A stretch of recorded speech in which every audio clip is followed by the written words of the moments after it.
हाय बच्चों, कैसे हैं? अच्छे हैं। चलो, यही उम्मीद करते हैं। अच्छे रहो, खुश रहो। बच्चों, हम सिंप्लेक्स मेथड के बाद अब एक नया चैप्टर लेके चलते हैं। वैसे तो ये सिंप्लेक्स मेथड का ही छोटा सा एक पोर्शन है, उसमें छोटी समस्या आई थी तो उसको दूर किया गया है। वैसे तो ये अलग चैप्टर इन्होंने बना दिया है, होता उस टॉपिक के अंदर ही है। ये डीजेनरेसी की समस्या आती है। अब ये डीजेनरेसी क्या थी, तुम्हें ध्यान होगा तो हमने एक वीडियो बनाई थी बेसिक सोल्यूशन के ऊपर सबसे शुरू में। तो उसके अंदर हमने डीजनरेट बेसिक सोल्यूशन क्या होता है ये सब बताया था कि भाई जो बेसिक सोल्यूशन होता है उसके अंदर कभी कभी ऐसा होता है जो बेसिक वेरिएबल्स होते हैं उनमें से कोई बेसिक वेरिएबल जीरो हो जाता है। जब बेसिक वेरिएबल जीरो हो जाता है तो उस टाइम पर उस बेसिक सोल्यूशन को डीजनरेट बोलते हैं। और सारे बेसिक वेरिएबल यदि नॉट जीरो आए, कोई जीरो ना आए, नॉन जीरो आए, तो ऐसे सोल्यूशन को बोल रहे थे नॉन डीजनरेट। तो डीजनरेसी की जो समस्या है जब बेसिक सोल्यूशन हम निकालते हैं तो सिंप्लेक्स मेथड के अंदर भी आती है। उसमें होता क्या है, जैसा हम सिंप्लेक्स मेथड लगाते हैं तो टेबल बनाते हैं उसके अंदर, और टेबल में एक जगह जाकर ऐसी समस्या आती है कि जहां मिनिमम रेशो देखते हैं हम आउटगोइंग चुनने के लिए, तो मिनिमम रेशो दो रो की सेम हो जाती है। तो ऐसी कोई प्रॉब्लम हमने सिंप्लेक्स मेथड में नहीं करी थी। लेकिन यदि इस मिनिमम रेशो सेम हो जाए तो क्या होगा, तो उस टाइम पर डीजनरेसी बन जाती है। तो यही इसके अंदर बताया गया है। अब मैं एक प्रॉब्लम लूंगा, पहले थोड़ी डेफिनेशन बता दूं जो लिखी हुई है, उसके बाद में फिर एक प्रॉब्लम से समझाऊंगा कि हम कहना क्या चाह रहे हैं। देखिए, जैसे डेफिनेशन लिखी है हमने कि भाई बेसिक फिजिबल सॉल्यूशन के अंदर अगर एक भी बेसिक वेरिएबल जीरो हो जाता है तो ऐसे बेसिक सॉल्यूशन को डीजनरेट बोलते हैं, या ये कहते हैं कि प्रॉब्लम के अंदर डीजनरेसी आ गई। अब डीजनरेसी कब कब आती है वो यहां पे देखिए। पहले उससे पहले एक बात बताइए मैंने यहाँ पर साइकिलिंग की। चलो, साइकिलिंग की बात बाद में करेंगे, पहले डीजनरेसी आती कब कब है वो बता देता हूं। डीजनरेसी किसी भी लीनियर प्रोग्रामिंग प्रॉब्लम के अंदर दो जगह आ सकती है। पहली, या तो बिल्कुल पहले ही फर्स्ट टेबल में ही तुम्हें डीजनरेसी चमक जाएगी। वो कैसे चलेगा पता कि फर्स्ट टेबल में डीजनरेसी आ गई है? कोई बेसिक वेरिएबल जीरो हो जाएगा।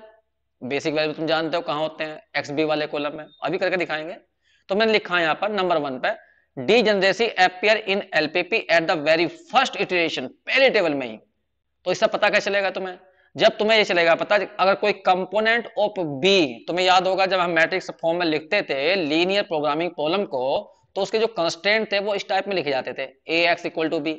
तो जो राइट हैंड साइड होती है वो बी बोली जाती है, रिक्वायरमेंट वेक्टर बोलते हैं इसे, या मैट्रिक्स कह दीजिए। तो बी का एक भी कंपोनेंट, कहने का मतलब है कंस्ट्रेंट की राइट हैंड साइड में, एक भी साइड में किसी भी कंस्ट्रेंट की जीरो आ गया, तो इसका मतलब पहले ही टेबल में बेसिक सॉल्यूशन जो है वो डीजनरेट जाना है। क्योंकि तुम्हें पता है जो राइट हैंड साइड लिखी जाती थी टेबल के, तुम्हें याद हो तो एक्स बी वाले कॉलम के अंदर लिखी जाती थी राइट हैंड साइड। जब यहां पर जीरो आ जाएगा तो इधर जीरो आ जाएगा। और ये जो लिखे जाते थे यहाँ बेसिक वेरिएबल लिखे जाते थे इस साइड में, चाहे वो x1 है या x2 है, और इनकी जो वैल्यू निकलती थी वो यहां से निकलती थी। ठीक है, तो बेसिक वेरिएबल पहले ही जीरो हो जाएगा फर्स्ट टेबल में ही, अगर कंस्टेंट की राइट हैंड साइड में जीरो हुआ तो वो ये लिखा है कि भाई अगर किसी कंस्टेंट की राइट हैंड साइड में बी जीरो हो जाए तो समझ जाइए कि पहली टेबल में जो आंसर होगा वो हमेशा डीजनरेट होगा। दूसरा क्या बताया, दूसरी स्थिति कब बनती है? दूसरी स्थिति तब बनती है कि जैसे हमने सिंप्लेक्स मेथड लगाना शुरू करा, लगाते लगाते लगाते गए, और जरा पता कि जब हमने मिनिमम रेशो निकाली तो दो रो की मिनिमम रेशो सेम आ गई, तो वहां पर आउट गोइंग किसे चुने, तो वो समस्या आती है वहां पर। तो उस टाइम पे भी डीजनरेसी बनती है। ठीक है, तो दो सिचुएशन होती है डीजनरेसी की। अब एक इसमें छोटी सी प्रॉब्लम बताई मैंने साइक्लिंग की। साइक्लिंग क्या होता है, अगर तुमने देखा होगा सिंप्लेक्स मेथड से हर टेबल में एक सोल्यूशन मिलता है जिसे बोलते हैं हम बेसिक फिजिबल सोल्यूशन। हर टेबल के अंदर एक बेसिक फिजिबल सोल्यूशन होता है, मतलब बेसिक भी होता है, बेसिक की सारी कंडीशन सेटिस्फाई होती हैं उसके अंदर, और वो फिजिबल भी होता है। लेकिन फिर हम मेहनत क्यों करते हैं उसके अंदर ऑप्टिमल सोल्यूशन निकालने के लिए, जेड की मैक्सिमम वैल्यू निकालने के लिए। तुमने देखा भी होगा पहली टेबल में जो जेड आएगा फिर अगली टेबल में जेड बढ़ता बढ़ता बढ़ता जाता है। लेकिन कभी कभी ऐसा होता है सिंप्लेक्स मेथड जैसे लगा रहे हैं हम, पहली टेबल में जेड की वैल्यू मान लीजिए 5 आ गई, अगली टेबल में भी जेड की वैल्यू 5 आई, तो जेड की वैल्यू में चेंज नहीं हुआ, जबकि सिंप्लेक्स मेथड इसलिए लगाया जा रहा है कि जिससे जेड की वैल्यू बढ़े। तो यदि ऐसी स्थिति बन जाती है कभी कि जेड की वैल्यू में चेंज नहीं होता, तो कहते हैं भाई इन दोनों टेबल के बीच में एक साइकिल बन गई। तो साइकिल का मतलब यही है कि जेड की वैल्यू में इंप्रूवमेंट नहीं हुआ होगा, तो उसे बोलते हैं साइक्लिंग जो है। अब कैसा आएगी साइक्लिंग, कैसा बनेगी, वो तो मैं क्वेश्चन कराऊंगा, उससे बताऊंगा। अब यहां पर एक समस्या आती है कि जब डीजेनरेसी बन जाती है, मिनिमम रेशो मान लो यूनिक नहीं है, तो उसमें से आउटगोइंग कैसे चुनेंगे, किसको लेके चलेंगे। तो उसके लिए एक प्रोसीजर है जो किताब के अंदर कोरोनर मेथड के नाम से दिया गया है, लेकिन वो मेथड लगाना बड़ा मुश्किल काम है, बहुत लेंथ हो जाता है। तो मैंने उसके लिए शॉर्टकट बनाया है यहाँ पर। तो शॉर्टकट तो ये लिखा हुआ अभी तो तुम्हें समझ में नहीं आएगा, लेकिन बाद में जब मैं क्वेश्चन करूंगा तब समझ में आएगा कि शॉर्टकट है क्या, किस तरह से तुम्हें आउटगोइंग चुनना है ऐसी सिचुएशन में जब मिनिमम रेशो यूनिक ना हो, 2 रो की या 3 रो की रेशो सेम आ गई, तो उनमें से किस तरह से चुनेंगे हम कि आउटगोइंग कौन सा लें। ठीक है, तो ये मेथड मैं तभी बताऊंगा। अभी मैं एक प्रॉब्लम लेके चल रहा हूं, उस प्रॉब्लम से तो मैं इस चैप्टर को पूरा समझाने की कोशिश कर रहा हूं, ध्यान से सुनना। ये हमने एक छोटी सी प्रॉब्लम ली है। ऑब्जेक्टिव फंक्शन है maximum Z equal to 2x1 plus के 3x2 प्लस के 10x3 प्लस के 10x3। इसके अंदर देखिए, ध्यान से देखिए, इसमें 3 वेरिएबल डाले गए हैं, x1 x2 x3। पहला कंस्टेंट जो है हमारा, पहला कंस्टेंट, पहले कंस्टेंट में है x1 plus x2 x3 2x3 equal to 0। अब देखो मैंने राइट हैंड साइड 0 डाल दी, ये रही इस कंस्टेंट की। और यहां पे देखो सेकंड कंस्टेंट में राइट हैंड साइड 0 नहीं है, लेकिन इस कंस्टेंट की ये वाली राइट हैंड साइड 0 है। तो वो इसकी बात कर रहा था कि अगर राइट हैंड साइड में एक भी 0 आ गया तो समझ जाइए कि जो पहली टेबल में तुम सॉल्यूशन देने जा रहे हो वो 100% डीजेनरेट सॉल्यूशन होगा, उसमें एक वेरिएबल बेसिक वेरिएबल 0 होगा। तो मैं बेसिक सॉल्यूशन की कंडीशन तो याद होंगी, बेसिक सॉल्यूशन उसे ही कहते हैं कि n माइनस m वेरिएबल्स 0 होने चाहिए, और जो बाकी बचे m वेरिएबल्स, जो बाकी बचे m वेरिएबल्स उनके कोफिशिएंट का डिटर्मिनेंट नॉट इक्वल टू होना चाहिए। याद होगा तुम्हें बेसिक सॉल्यूशन, फिर भी वो चैप्टर एक बार देख लेना। चलो जी, यहां बताता हूं मैं इस टाइम पे। तो अब इस बात को मत सोचिए कि डीजेनरेसी क्या होती है, तुम सिंपल जैसा सोल्व करते हो वैसा सोल्व करिए, क्वेश्चन को सोल्व करते हैं। पहले इसे स्टैंडर्ड फॉर्म में लाना पड़ता है। क्या ये क्वेश्चन स्टैंडर्ड फॉर्म में है, ये देखना तुम्हें। स्टैंडर्ड फॉर्म होती है कि ऑब्जेक्टिव फंक्शन मैक्सिमाइजेशन में, मैक्सिमाइजेशन में है, सारे constant right hand side, constant की जो राइट हैंड साइड है वो नॉन नेगेटिव होनी चाहिए, नॉन नेगेटिव है, यहाँ 0 है, यहाँ 1 है, नेगेटिव तो कहीं नहीं है। फिर जितने भी कंस्टेंट होते हैं वे इक्वेशन होने चाहिए, ये अपने आप ही इक्वेशन में है। अगर इक्वेशन में नहीं होंगे तो तुम्हें पता है स्लैश और प्लस का यूज करते हैं, इक्वेशन बनाते हैं। फिर जितने भी वेरिएबल्स होते हैं वो भी सारे नॉन नेगेटिव होने चाहिए। तो x1 x2 x3 खुद ही लिखा उसने नॉन नेगेटिव है, तो इसका मतलब ये स्टैंडर्ड फॉर्म में है। तो क्या अब इसे हम सिंप्लेक्स मेथड से सोल्व कर सकते हैं? नहीं, सिंप्लेक्स मेथड ने एक बात और कही थी कि एक बार इसमें ये चेक कर लीजिए आइडेंटिटी मैट्रिक्स है या नहीं है। अगर आइडेंटिटी मैट्रिक्स अवेलेबल नहीं हुआ तो आइडेंटिटी मैट्रिक्स बनाने के लिए हमें कुछ अलग से वेरिएबल डालने पड़ते हैं। देखो स्टैंडर्ड फॉर्म अलग चीज होती है, और आर्टिफिशियल क्यों डालते हैं, जिससे आइडेंटिटी मैट्रिक्स आ जाए। तो यदि आइडेंटिटी मैट्रिक्स अवेलेबल नहीं हो रहा है तो आर्टिफिशियल डलेंगे, और आर्टिफिशियल डलेंगे तो 2 मेथड दिमाग में आएंगे, एक बिगम या टू फेस। ठीक है, फिलहाल वहां तक की बात नहीं कर रहे, पहले यहां पे देखिए, अगर हम इनको इस टेबल में सजाएं तो x1 का कॉलम बताना, तो मुझे क्या आएगा, x2 का बताना है और x3 का। x1 का कॉलम बैठेगा 1 0, x2 का बैठेगा 0 1, x3 का बैठेगा 2 3। ये रहे, क्या यहां पे आइडेंटिटी मैट्रिक्स अवेलेबल हो गया? हो गया। x1 ने दे दिया 1 0, x2 ने दे दिया 0 1। तो अब हमें आर्टिफिशियल वेरिएबल डालने की कोई जरूरत नहीं है, बस टेबल सजानी तुम्हें आती है। यहां पर लिखेंगे xb, xb का मतलब राइट हैंड साइड है 0 1।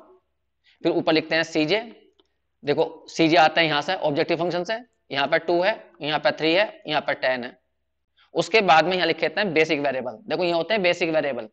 बेसिक वेरिएबल का मतलब होता है जिनका जो आइडेंटिटी कॉलम बनाते हैं, एक x1 बना रहा है, एक x2 बना रहा है, तो वो लिखा जाएगा x1 यहां पर, x2 यहां पर।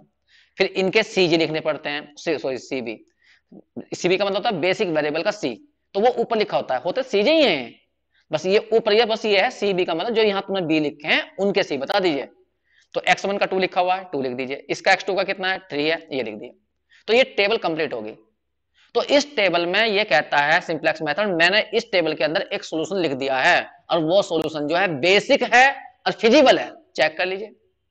देखिए अगर तुम्हें सोल्यूशन इस टेबल से कोई पूछने का सोल्यूशन बताइए इस टेबल में क्या है, तो तुम्हें पता है जो यहाँ पे लिखा होता है x1 उसकी वैल्यू यहाँ पे देखते हैं xb वाले कॉलम में, तो x1 की वैल्यू 0 है, x2 की वैल्यू कितनी है, x2 की वैल्यू 1 है, ए ये 1। ठीक है, जो इस टेबल में नहीं आए, बी वाले कॉलम में नहीं आए, वो सब उनकी वैल्यू 0 है। कौन है, x3 की वैल्यू 0 है। अगर तुम्हें विश्वास नहीं होता तो इसको इन इक्वेशन में रख के देखो, सेटिस्फाई करेगा 100%। अगर ये सेटिस्फाई नहीं करा तो सोल्यूशन ही नहीं है। फिजिबल क्या होता है, सोल्यूशन तो वो होता है जो केवल कंस्टेंट को सेटिस्फाई करे। फिजिबल उसे कहते हैं जो कंस्टेंट को भी और नॉन नेगेटिव रेस्ट्रिक्शन को भी सेटिस्फाई करे। किसी भी वेरिएबल की वैल्यू नेगेटिव नहीं आनी चाहिए, तो नेगेटिव कहां है, तो ये फिजिबल सोल्यूशन है। अब बेसिक क्यों है, इसमें इक्वेशन चेक करो कितनी है, इसमें इक्वेशन है 2, नंबर ऑफ वेरिएबल कितने हैं 3, तो बेसिक होने के लिए n minus M variable, 3 minus 2 variable, कहना 1 वेरिएबल एटलीस्ट 0 होना चाहिए। तो है तो ये रहा x1 0 है, एक 0 होना चाहिए ना, ये रहा x1 0 है, लेकिन इसमें तो 2 0 आ रहे हैं। हाँ यही तो दिक्कत है, एक 0 होना चाहिए, बाकी बचे कितने, भाई तुमने कहा एक 0 होना चाहिए, थे वेरिएबल कितने तुम्हारे 3, तो 2 वेरिएबल के कोएफिशिएंट का डिटरमिनेंट नॉट इक्वल 0 होना चाहिए। चेक करो, हमने कहा भाई यहां पर देखो एक वेरिएबल 0 कौन ले रहे हैं हम, एक मिनट के लिए हमने कहा यहां पर बेसिक वेरिएबल हमने ले लिया, मान लो x3 ले लिया, x3 0 है, तो इसका मतलब बाकी बचे 2, कौन कौन बचे, x1 और x2, उनके कोएफिशिएंट का डिटरमिनेंट बनाना। x1 का कितना है 1 0, इसका कितना है 0 1, वो नॉट इक्वल टू 0 है।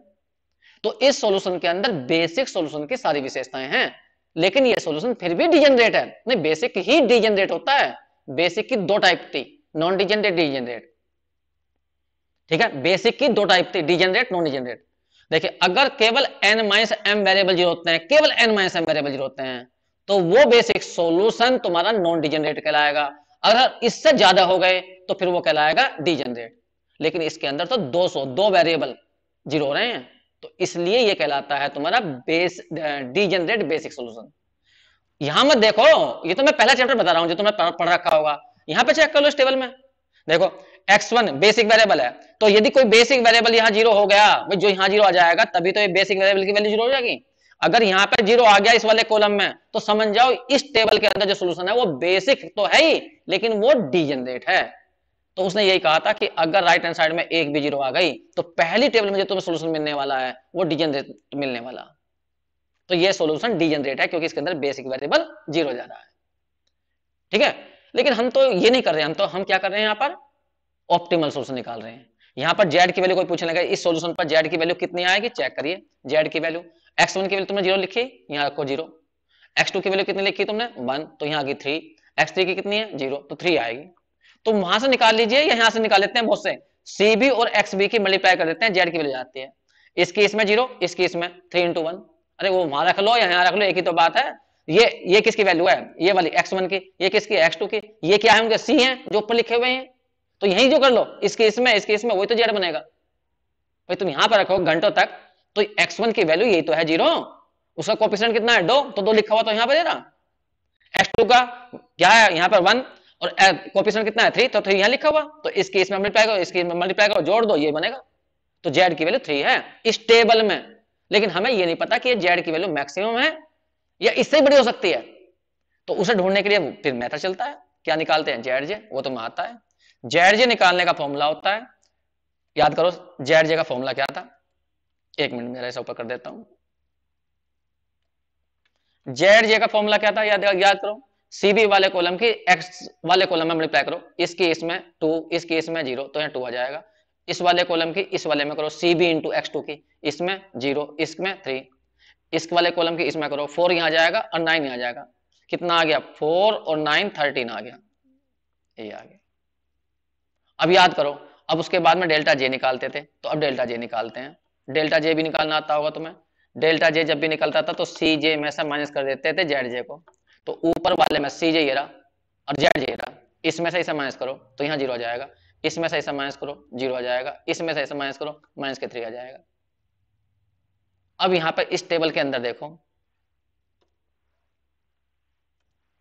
बच्चों, टेबल गलत उतार लिया हमने थोड़ी सी, x3 कॉलम गलत उतर गया, x3 कॉलम तो 2 1 था, एक मिनट मुझे ध्यान नहीं दिया गया, गलत हो गया, x3 का 2 1 था ना, हाँ तो यहाँ 1 आ गया, पहली टेबल में नेगेटिव आ गया ना, इसलिए मुझे थोड़ा डाउट हो गया यहाँ पर। अब जो देखो ये गलत हो गया यहाँ पर, पहले जेड जे बताओ, 2 2 जा 4 और 3 अरे, कितना हो गया, 7 हो गया,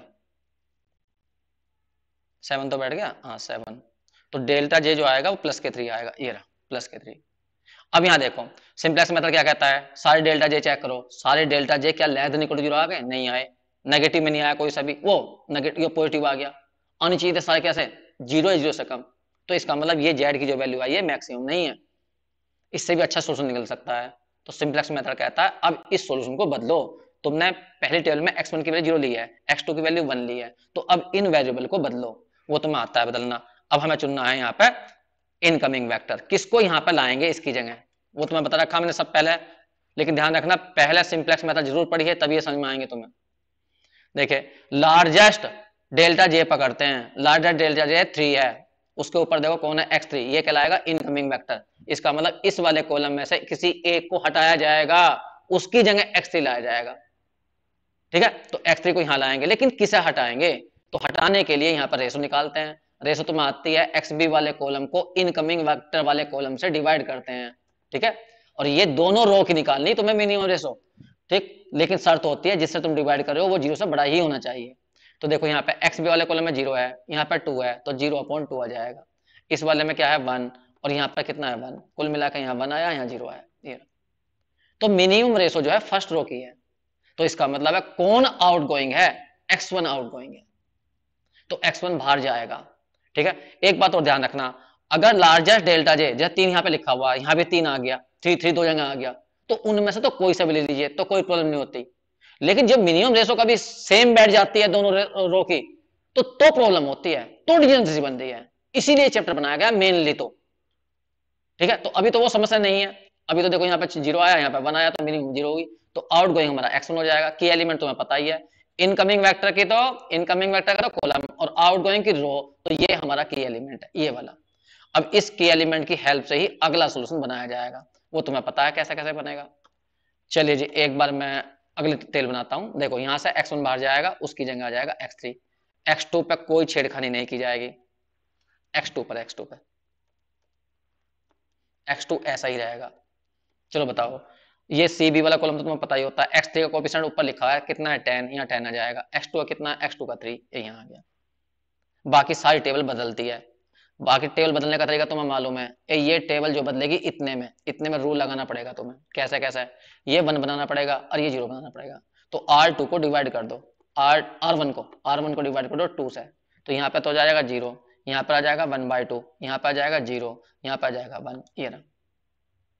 अब इसमें यहाँ 0 बनाना, तो R2 में चेंज करो, R2 माइनस कर दो 1/2 इंटू R1, तो इसे हमने 2 से डिवाइड करा, 1 में से गया तो 1 ही बचेगा, इसमें से 1 को 2 से डिवाइड करा 1/2, 0 में से माइनस करा तो माइनस के 1/2, इसमें यहाँ 2 से डिवाइड करोगे 1 में से ऐसा करोगे तो 1 ही रहेगा, इससे 2 से डिवाइड करोगे 1 में से 1 गया 0 बचेगा, ये बचेगा, वो तो कैलकुलेशन है थोड़ी सी। अब उसके बाद में फिर वही काम करो, अगर कोई पूछने का इस टेबल में जेड कितना हुआ, तो जेड चेक करना इस टेबल में, इसकी मल्टीप्लाई इसमें करो 0, इसकी मल्टीप्लाई इसमें करो, अब देखो यहाँ पे जेड चेंज नहीं हुआ, ध्यान से देखना, अब जो मैं बता रहा था साइकिलिंग वाली बात, यहाँ पे देखो जेड की वैल्यू पहली टेबल में 3 है, और दूसरी टेबल में भी जो तुमने सोल्यूशन बताया है नया सोल्यूशन क्या बना इस टेबल में, x3 की वैल्यू 0, x2 की वैल्यू 1, जो इसमें नहीं आए वो अब भी यहाँ पर 0 है, जो इसमें नहीं होते वो सब 0 होते हैं। तो देखो यहाँ अब भी जो तुमने बेसिक वेरिएबल बनाया x3 वो 0 लिया, तो ये सोल्यूशन अब भी डीजेनरेट है, तो इस टेबल के अंदर भी डीजेनरेट सोल्यूशन है, और इस टेबल में भी जो तुम आंसर लिखोगे इसमें भी डीजेनरेट है, ये डीजेनरेट सोल्यूशन, ठीक है। देखो अब देखो यहाँ पर जेड की वैल्यू में चेंज नहीं हुआ, पहली टेबल में भी जेड की वैल्यू इतनी थी और दूसरी में भी, लेकिन सिंप्लेक्स मेथड का मेन टारगेट क्या होता है, मेन पर्पज क्या होता है, जेड को बढ़ाना, लेकिन जेड वो बढ़ा नहीं पाया, तो इसे ही बोलते हैं कि यहाँ पे साइकिल बन गई। तो साइकिलिंग तब बनती है जब जेड की वैल्यू में कोई चेंज ना आए, जबकि सिंप्लेक्स मेथड का मेन पर्पज होता है कि जेड को बढ़ाते जाना नीचे की ओर, ठीक है। अब यहां पे हम निकालेंगे वही जेड जे, क्योंकि हम तो क्या निकालना चाहते हैं, ऑप्टिमल सॉल्यूशन, अब ऑप्टिमल सॉल्यूशन के लिए हमें जेड जे निकालना पड़ेगा, जेड जे तुम्हें आता ही है, वही तरीका, इसको इसमें मल्टीप्लाई करो, यहाँ बैठ जाएगा 5, इसमें मल्टीप्लाई करो तो माइनस के 3/2, तो यहाँ 5 और माइनस के 3 नहीं 5 और माइनस के 3/2 कितना हो गया, देखो 10 7/2, और ऊपर वाले में से घटा दो 2 में से, 2 में से घटाओगे तो यहाँ 4 माइनस के 3/2 आ जाएगा, ये हो गया नेगेटिव। अब इससे करो, इस नहीं अभी इसमें से क्यों घटा रहे हो, एक मिनट, अभी तो जल्दीबाजी में गड़बड़ हो जाती है। इसमें इसकी मल्टीप्लाई करो 5/2 5, और इसकी इसमें मल्टीप्लाई करो तो माइनस के 3/2, इन्हें ऐड तो करो 10, तो 7/2 आ गया ना, ये आ गया 7/2। अब इसकी मल्टीप्लाई इसमें 0, इसकी इसमें 3 आ गई, इसकी इसमें 10 आ गई, इसकी इसमें 0 आ गई, तो 10 बच गया ये रहा। अब डेल्टा जे निकालो, डेल्टा जे निकालो, बताओ सी जे 2, 2 में से 7/2 गए तो 2 में से 7/2 जाएंगे तो माइनस के 3/2 बच जाएंगे, ये रहा। और यहाँ पे देखो 3 में से 3 गए, यहाँ 0, और यहाँ पे 10 में से 10 गया 0। अब देखो सारे डेल्टा जे कैसे आ गए, लेस देन इक्वल टू 0 आ गए। सिंपलेक्स मेथड कहता है बस ये जो इस टेबल में जेड है वो सबसे बेस्ट है, लेकिन हमें पता है इस टेबल में जेड बढ़ा ही नहीं, जो पहले टेबल में था वो इस टेबल में आया, तो जेड में इंप्रूवमेंट नहीं हुआ। सही है, तो बस उसने कहा सिंपलेक्स मेथड ने सबसे बढ़िया आंसर यही है, बस जेड इक्वल टू 3, यही, इससे ज्यादा वैल्यू नहीं आएगी, यही इसका प्रॉब्लम का ऑप्टिमल सॉल्यूशन है। तो हम यहां लिखेंगे ऑप्टिमल सॉल्यूशन क्या हुआ, ऑप्टिमल सॉल्यूशन इज, बताइए, x3 की वैल्यू 0, x2 की वैल्यू 1, और जो इस टेबल में नहीं है वो हमारे हैं x1, वो 0। देखो जो यहां लिखे होते हैं ये होते हैं हमारे बेसिक वेरिएबल, ये दोनों हमारे बेसिक वेरिएबल हैं, ये वाला और ये वाला, ये वाला और ये वाला, ये बेसिक वेरिएबल हैं। और बेसिक वेरिएबल एक भी 0 हो गया, देखो x3 0 हो गया, तो उसे बोलते हैं डीजेनरेट सॉल्यूशन।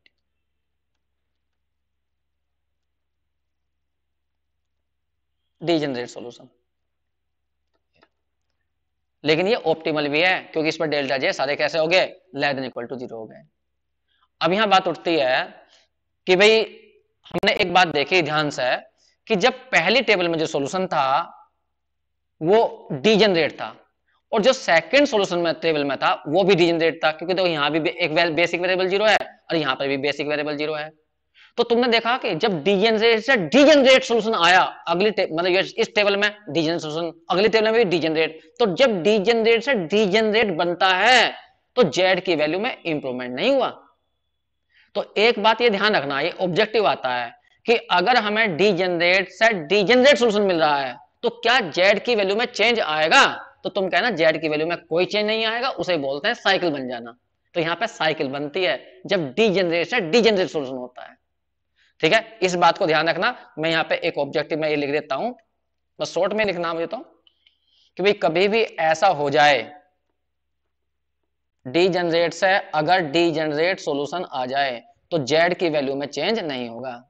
अगर ऐसा हुआ तो डीजेनरेट से डीजेनरेट आया then Z is not improved. बस इस बात को ध्यान रखना। तो ये मैंने एक एग्जांपल तो मैं समझाई, ऐसे में एक दूसरी एग्जांपल ले रहा हूं, और जो है इसमें तो मैंने बताया कि जो पहली टेबल है उसमें ही सॉल्यूशन तुम्हारा क्या बन गया, डीजेनरेट बन गया। और ये हुआ कब, जब राइट हैंड साइड हमारी 0 आ गई। अब मैं दूसरी एग्जांपल ले रहा हूं, उसमें दिखाऊंगा मैं कि राइट हैंड साइड 0 नहीं है फिर भी डीजेनरेसी आ जाती है। एक प्रॉब्लम और लेता हूं बुक में से ही, मैक्सिमम जेड इक्वल टू है 2x1 प्लस के 3x2 प्लस के है 10x3, पहला कंस्टेंट है x1 माइनस के 2x2 इक्वल टू है 0, या चेंज कर लेता हूँ, 0 नहीं लेता, आपकी बार मैं थोड़ा बदल देता हूँ इस प्रॉब्लम को, क्योंकि 0 वाला नहीं, और लेते हैं कोई दूर से, एक minute. Maximum Z equal to है 5x1 प्लस के 3x2, एक कंस्टेंट तो ये है, सॉरी ऑब्जेक्टिव फंक्शन, पहला कंस्टेंट है x1 plus x2 less than 2, दूसरा कंस्टेंट है 5x1 प्लस के 2x2 लेस देन 10, और तीसरा कंस्टेंट है 3x1 प्लस के 8x2 ये रहा और लेस देन 12, बाकी है नॉन नेगेटिव रेस्ट्रिक्शन। अब यहां से ध्यान से देखना, ऑब्जेक्टिव फंक्शन ये रही, कंस्टेंट 3 है, यहां पर वेरिएबल केवल 2 हैं। सबसे पहले तुम डीजेनरेसी के बारे में सोचिए, सीधा सबसे पहले सिंपलेक्स मेथड के बारे में सोचिए, और सिंपलेक्स मेथड कहता है पहले स्टैंडर्ड फॉर्म में लाइए।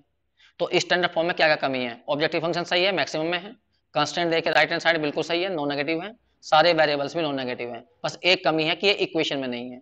तो इक्वेशन बनाने के लिए सेक्स का यूज करिए, स्टैंडर्ड फॉर्म तुम्हें बहुत अच्छी तरह से आती है। तो देखिए ऑब्जेक्टिव फंक्शन तो बिल्कुल ठीक है, ये रही, 5x1 प्लस के 3x2। पहला कंस्टेंट देखिए x1 प्लस के x2, इसमें जोड़ दिया मैंने s1, इसे बोलते हैं स्लैक वेरिएबल।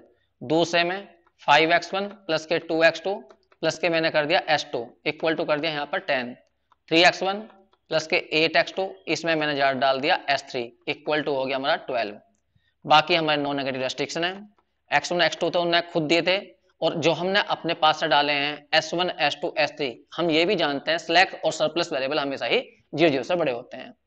जितने भी ये वेरिएबल्स हैं सारे ऑब्जेक्टिव फंक्शन में भी दिखा लीजिए, 0s1 0s2 और 0s3।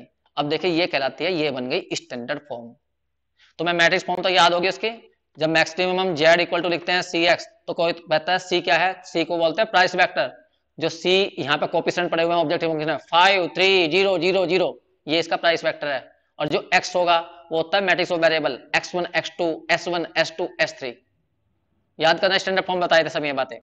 चलो जी इस प्रॉब्लम को हम सोल्व करते हैं। अब देखो यहाँ पर राइट हैंड साइड में किसी भी कंस्टेंट में 0 नहीं आया, तो इसका मतलब जो टेबल पहली वाली बनेगी उस टेबल के अंदर जो सोल्यूशन होगा वो डीजेनरेट नहीं होगा। कहने का मतलब उसके अंदर कोई सा बेसिक वेरिएबल 0 नहीं जाएगा। ये तो कॉमन सेंस की बात है, रटने वाली बात कहाँ है भाई। जब ये हमारे कहाँ लिखे जाते हैं, XB वाले कॉलम में लिखे जाते हैं, और XB वाले कॉलम में जब लिखे जाएंगे तो जब पहला सोल्यूशन होता है इनको तो देख कर बताया जाता है, और ये 0 है नहीं तो बेसिक वेरिएबल 0 जाएगा नहीं। तो सीधी सी बात है, कोई मुश्किल बात नहीं है। अब हम टेबल बनाते हैं और सीधा क्वेश्चन करने की कोशिश कर रहे हैं। देखिए ये रही टेबल,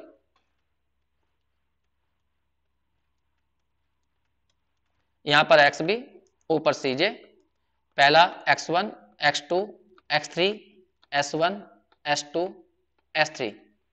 x1 कॉलम देखो 1 5 3, x2 का है 1 2 8, x3 तो था ही नहीं, ये कहां से लिख दिया, s3 नहीं है कुछ भी, मैंने फालतू में लिख दिया बेमतलब का, इन्हें बेटा दूं, मैं दोबारा से लिख देता हूं, ज्यादा लिखे गए बेमतलब के। ए यहां पर आ गया s1, यहाँ s2 और यहाँ पर s3। s1 का 1 0 0, s2 का 0 1 0 और 0 0 1। चेक करिए क्या आइडेंटिटी मैट्रिक्स मिल गया, हाँ मिल गया। s1 ने दिया, s2 ने दिया, s3 ने दिया। अगर आइडेंटिटी मैट्रिक्स ना होता तो समझ जाइए फिर तुम्हें आर्टिफिशियल वेरिएबल डालने पड़ते, ठीक है, लेकिन ऐसी जरूरत नहीं पड़ी हमें। अब यहाँ पे देखो XB वाला कॉलम तो यहाँ से आता है 2 10 2 10 12, और CJ वाला कॉलम ऊपर से देखो 5 है 3 है 0 है 0 है 0 है। यहाँ पे बेसिक वेरिएबल तुम जानते हो जिन्होंने आइडेंटिटी कॉलम बनाया, S1 ने बनाया, S2 ने बनाया, S3 ने बनाया। फिर CB लिखते हैं, CB तुम्हें पता है कोएफिशिएंट ऊपर 0 0 0 है, ठीक है। तो इस टेबल में एक सोल्यूशन है, वो बेसिक फिजिबल है, लेकिन ध्यान रखना बेसिक फिजिबल है, डीजेनरेट नहीं है। क्यों? क्योंकि कोई भी बेसिक वेरिएबल 0 नहीं आया। सारे बेसिक वेरिएबल कैसे हैं, S1 की वैल्यू 2, S2 की वैल्यू 10, S3 की वैल्यू 12। तो इसके अंदर एक सॉल्यूशन है जो बेसिक है, फिजिबल है, चेक कर लीजिए। और वो सॉल्यूशन है ये, S1 की वैल्यू 2 लीजिए, S2 की वैल्यू 10 लीजिए, S3 की वैल्यू 12 लीजिए। अब बाकी जो इसमें नहीं है x1 x2 को 0 लीजिए। याद करो कितनी इक्वेशन है कुल मिला के, इक्वेशन है यहाँ पर 3, वेरिएबल कितने हैं कुल मिलाकर 5 हैं। तो बेसिक होने के लिए कितने वेरिएबल 0 चाहिए, n-m वेरिएबल 0 चाहिए, 5 - 3 कुल मिलाकर 2 वेरिएबल। तो देखियो 2 वेरिएबल 0 ना, कौन कौन से, x1 और x2, ये रहे 0। बाकी बचे कौन कौन से वेरिएबल, s1 s2 s3। तो उनका जो कोएफिशिएंट का डिटरमिनेंट होता है, s1 का कोएफिशिएंट क्या आया, s1 का है 1 0 0 0, s2 का क्या है 0 1 0, s3 का कितना है 0 0 1, और वो नॉट इक्वल टू 0 आएगा, बनाएगा ना इसकी वैल्यू, तो नॉट इक्वल टू 0 भी आएगी। तो ये सॉल्यूशन 100% बेसिक भी है, फिजिबल तो तुम जानते ही हो, सारे कंस्टेंट को सेटिस्फाई करेगा, नॉन नेगेटिव रेस्ट्रिक्शन सेटिस्फाई करेगा, ठीक है। तो अब बस ये तो केवल मैं समझा रहा हूं कि हाँ ये सॉल्यूशन बेसिक फिजिबल है, डिजेनरेट नहीं है, क्योंकि एक भी बेसिक वेरिएबल 0 नहीं आया। ये यहां पे देख लग रहा हो, अगर n-m वेरिएबल केवल इतने ही 0 हैं उस सॉल्यूशन के अंदर, 2 ही तो 0 हैं x1 x2, तो समझ जाओ वो नॉन डिजेनरेट है। और इससे ज्यादा 0 हैं तो समझ जाओ वो डिजेनरेट है। इसका मतलब कोई ना कोई बेसिक वेरिएबल 0 हुआ होगा, इसका मतलब इस वाले कॉलम में कहीं ना कहीं 0 आया होगा, लेकिन इसमें कहीं 0 नहीं आया। तो इसलिए इस टेबल में जो आंसर लिखा हुआ है यो नॉन डिजेनरेट लिखा हुआ है, ये नॉन डिजेनरेट सॉल्यूशन है। बेसिक तो है ही लेकिन नॉन डिजेनरेट है ये, क्योंकि बेसिक वेरिएबल 0 नहीं है। बस जी, अब अपना तरीका लगाओ, वही सिंपलेक्स मेथड से सोल्व करो। सबसे पहले हम निकालते हैं जेड जे। करो जेड जे कैसे निकलता है। जेड जे, इसकी मल्टीप्लाई इसमें, इसकी इसमें, इसकी इसमें, यहां जाएगा जीरो, यहां भी जीरो आ जाएगा, यहां भी जीरो आ जाएगा, यहां भी जीरो आ जाएगा, और यहां पे भी जीरो आ जाएगा। ये फिर डेल्टा जे निकालो, डेल्टा जे ऊपर से निकालो, 5 माइनस जीरो 5 हो जाएगा, यहाँ पर 3, यहाँ पर जीरो, यहाँ पर जीरो, सारे delta J less than equal to zero नहीं है। इसका मतलब सिंपलेक्स मेथड आगे बढ़ेगा। इनकमिंग वेक्टर निकालने के लिए सबसे बड़ा डेल्टा जे चुनो, 5 है, तो इनकमिंग वेक्टर x1 है। फिर निकालते हैं रेशो, तो XB वाले कॉलम को x1 वाले से डिवाइड करते हैं, लेकिन ध्यान रखना उनसे ही डिवाइड करते हैं जो जीरो से बड़े हों, जीरो से भी डिवाइड नहीं करते, छोड़ देते हैं। चलो करो, इसको इससे डिवाइड करा तो यहाँ 2/1 कुल मिलाकर 2 आ जाएगा। इस रो की रेशो जो आई वो 2 आई। इस रो की रेशो 10/5 है, तो यहाँ पर आगे 2, और यहाँ पे देखना यहाँ पर आगे 12/3 कुल मिलाकर यहाँ 4। ये रही, ठीक है। अब यहाँ पे देखो, जिस रो की रेशो सबसे कम होगी वही बाहर जाएगा, लेकिन देखो यहाँ पे दो की रेशो सेम आ गई, फर्स्ट रो की और सेकंड रो की, ये दो की रेशो सेम आ गई है, तो ये स्थिति खराब हो गई है। ये यही बता रही है कि अगली जो टेबल बनाओगे तुम सिंपलेक्स मेथड से ये, और उसमें जो सोल्यूशन होगा वो 100% डिजेनरेट जाएगा।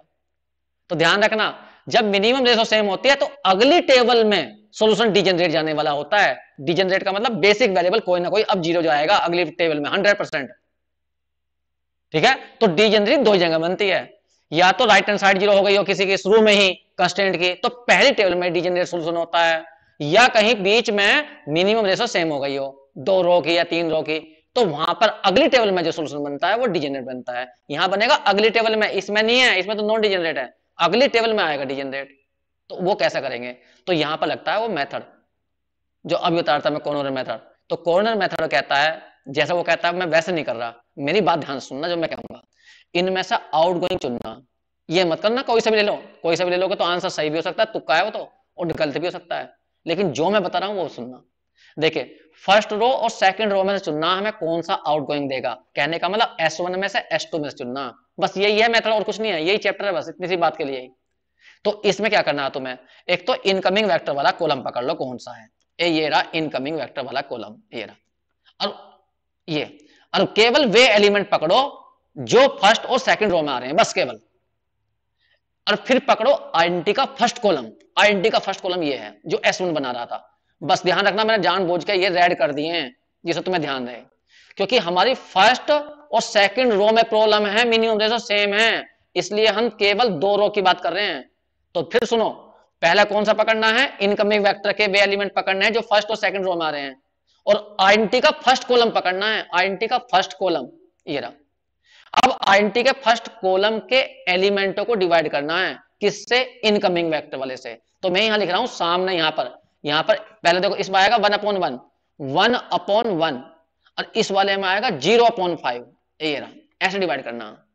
वही बात वहां पे लिखी थी मैंने मेथड के अंदर, कि क्या करना है, आइडेंटिटी के फर्स्ट कॉलम को डिवाइड करना होता है इनकमिंग वेक्टर वाले कॉलम से।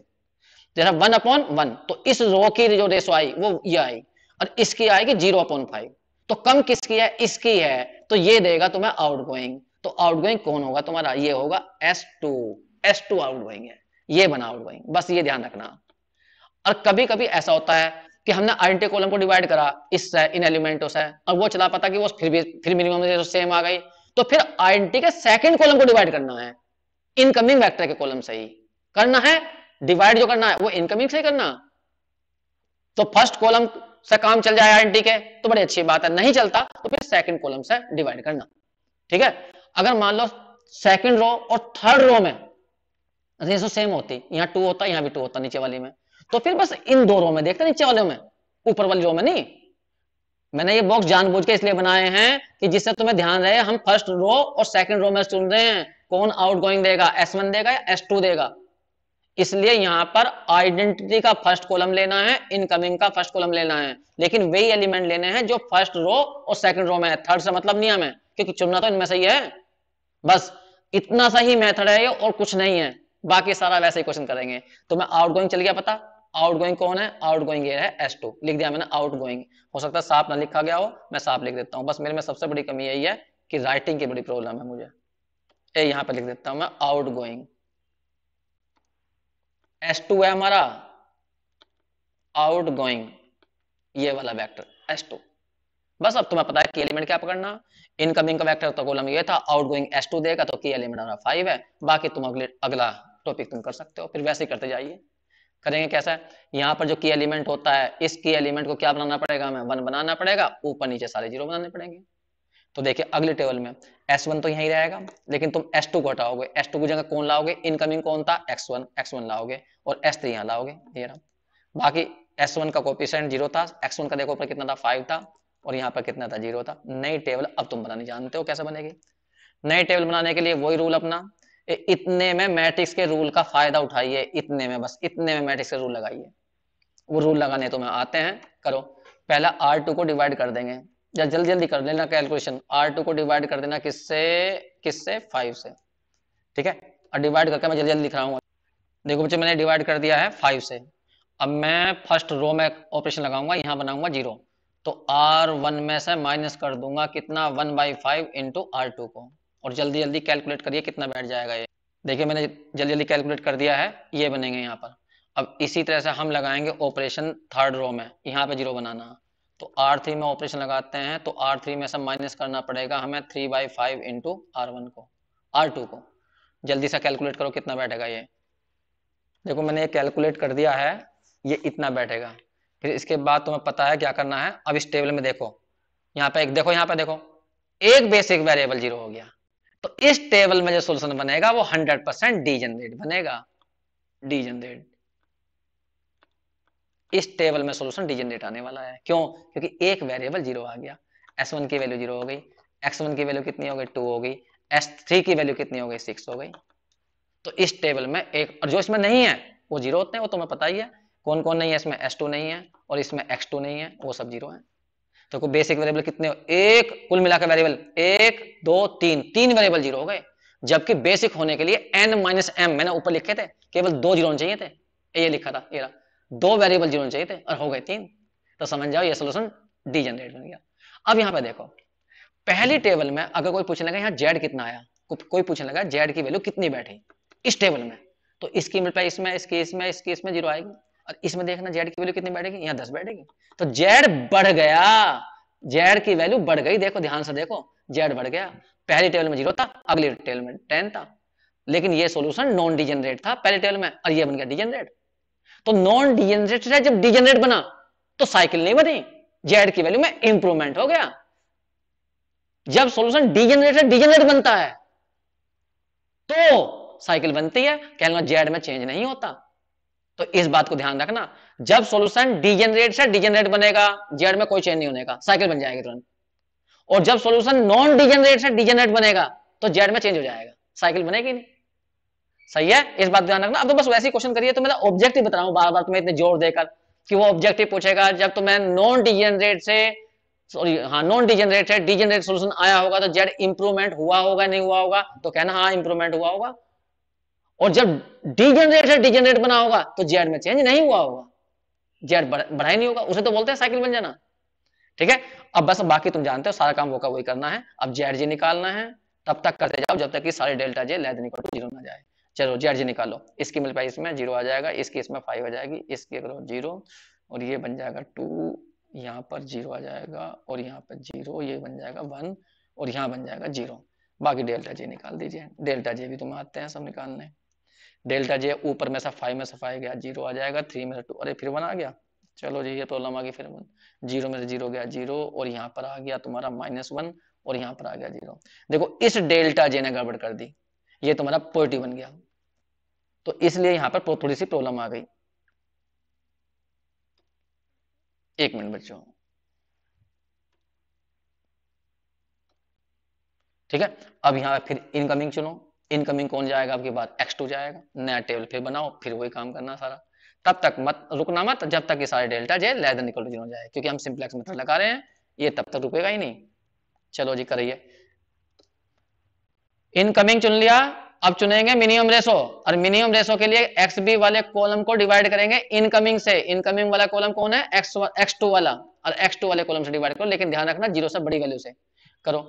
एक्स बी वाला कॉलम ये रहा 0, 0 को करेंगे 3/5 से तो 0 रहेगा, और इसमें करेंगे 2 से, इससे 2 कट जाएगा तो 5 आ जाएगी, और इसमें बैठेगा तुम्हारा कितना 5 छंग 30, 30/34, कहने का मतलब कितना बैठ जाएगा 15/17, तो ये बैठ जाएगा 15/17, ये आ गया। अब इसमें मिनिमम चेक करो, तो मिनिमम तो सबसे कम यही है 0, तो की एलिमेंट बन गया आपकी बार 3/5, इसका मतलब S1 बाहर जाएगा और उसकी जगह X2 आएगा। तो अगली टेबल बनाने जा रहे हैं हम, और उसके अंदर अब की बार ले रहे हैं हम कौन, यहाँ पर X2, कोफिशिएंट कितना था X2 का, ऊपर देखो एक मिनट को, X2 का कोफिशिएंट था 3, तो C लिख दिया यहाँ पे 3, ये लिखा गया 3, बाकी तो सब जानते हो तुम, X1 वही रहेगा, 5 रहेगा, S3 रहेगा, 0 रहेगा। टेबल पूरी करो। पहले अब यहाँ 1 बनाना है, तो R1 में मल्टीप्लाई कर देंगे किसकी 5/3 की, तो यहाँ पे 0, 0, 5/3 1, यहाँ पे 5/3 माइनस के 1/3, यहाँ 0, और यहाँ 0 बनाने के लिए क्या करना है तुम्हें, R2 में ऑपरेशन लगाइए, R2 माइनस के 2/3 करना, 2/3 इंटू R1, ये तो बैठेगा भाई, 2/3 यहाँ है और 2/5 यहाँ है, तो यहाँ भी 2/5 बनाओ, तो 3 से डिवाइड कर देंगे, 2 की मल्टीप्लाई कर देंगे, तो ये तो ऑपरेशन लगाएंगे तभी तो होगा शायद, तो यहाँ 2 बैठ जाएगा, यहाँ 1 आ जाएगा, यहाँ 0, यहाँ माइनस के 2/3, और इसमें सही से घटाना, जरा कैलकुलेट करो एक मिनट को, देखिए बच्चे इतना ही आएगा, चलो चेक कर लिया एक बार। अब मुझे यहाँ 0 करना है, यहाँ तो R3 में ऑपरेशन लगाओ, R3 माइनस यहाँ 34 है तो वहाँ 34 लाना, तो 34/3 कर लो इनटू में R1, बस ये ऑपरेशन पूरी रो में लगा दीजिए, जो आएगा वो चेक करो बच्चों, इतनी कैलकुलेशन बैठेगी नहीं बैठेगी,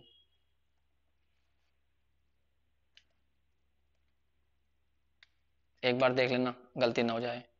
चलो जी जेड जे निकालो, जेड जे तुम्हें आता है, तब तक रुकेंगे नहीं जब तक कि हाँ डेल्टा जे लेदर निकल रहा है, इसकी गुणा इसमें करो, ये 0, यहाँ पर 5 आ गया, इसकी करो यहाँ पर 3 आ जाएगा, इसकी इसमें करो 3 से 3 कट जाएगा 5, कितना बैठ जाएगा 5, तो ये हो गया, और इसकी इसमें करेंगे तो माइनस के 10/3 हो जाएगा, इसकी इसमें करेंगे यहाँ पर 0 हो जाएगा, 3 पंजे 15, 5/3 आ गया, 5/3 आ गया यहाँ पर, और इसमें करना है यहाँ पे माइनस के 1 बैठेगा, इसकी इसमें करेंगे 5/3 आएगा, और ये आ गया 0, तो कुल मिला के 2/3 बैठ रहा, और ये हमारा 0 हो जाएगा, ये रहा डेल्टा जे निकालो, डेल्टा जे ऊपर था मेरे ख्याल से 5, तो यहाँ 0 हो जाएगा, वैसे भी तुम्हें रखा मैंने, आइडेंटिटी जो कॉलम होते हैं उनके तो डेल्टा 0 ही होते हैं हमेशा, चुपचाप लिख करो इनको दोनों, ये होगी 0, बस इनके चेक करो।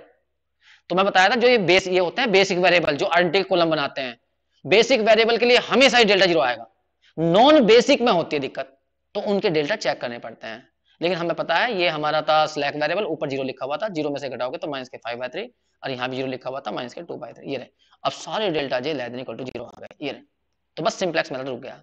उसने कहा इस टेबल में जो जेड आएगा वो सबसे बेस्ट है, लेकिन आएगा कितना, यहाँ देखियो 0, यहाँ कितना 10, यहाँ 0, 10 ही बना, देखो यहाँ पर यहाँ 10, यहाँ 10, जेड में चेंज नहीं हुआ, जेड में चेंज नहीं हुआ, ये रहा, तो यहाँ ये साइकिल बन गई, साइकिल ये बन गई साइकिल, क्योंकि पहला सॉल्यूशन कैसा था चेक करो, ऊपर वाला सॉल्यूशन डीजनरेट था, क्यों था, क्योंकि बेसिक वेरिएबल उसके अंदर भी 0 था, देखो ये 0, और यहाँ भी कैसा है 0, तो यहाँ भी 0, यहाँ भी 0, तो इसका मतलब हम सॉल्यूशन जो था इस वाले में डीजनरेट, और इसमें भी कैसा है डीजनरेट, तो जेड में इंप्रूवमेंट हुआ ही नहीं, देखो जेड सेम आ गया, तो इसे बोलते हैं साइकिल बन गई। ठीक है, बस यही प्रॉब्लम थी इसमें, आंसर तुम्हारा आ चुका है, आंसर तुम यहां से लिख सकते हो, लिख दोगे ऑप्टिमल सॉल्यूशन क्या बना, ऑप्टिमल सॉल्यूशन, हाँ जेड की वैल्यू कितनी आई, ये आगे सीधी, या x1 की वैल्यू दिखाओ यहां से, x1 की वैल्यू 2 आई, x2 की वैल्यू 0 है, s3 s1 भी नहीं है इसके अंदर 0 है, s2 भी नहीं है इसमें 0 है, s3 की वैल्यू 6 है, और जेड की वैल्यू निकालोगे तुम तो वो 10 ही आएगी, ये रही, ये मैक्सिमम वैल्यू है जेड की, बस इससे ऊपर नहीं होगी, लेकिन ध्यान रखना ये सॉल्यूशन डीजनरेट है, क्योंकि इसमें एक बेसिक वेरिएबल 0 आ रहा है, होने चाहिए थे n-m 2 वेरिएबल 0, लेकिन देखो आंसर में 3 वेरिएबल 0 आ रहे हैं, 1 2 3 वेरिएबल 0 आ रहे हैं, तो एक बेसिक वेरिएबल यदि 0 जाता है तो उसे बोलते हैं डीजनरेट, तो ये सॉल्यूशन डीजनरेट था। ठीक है बच्चों, इन्हें करके देखिए, थैंक यू।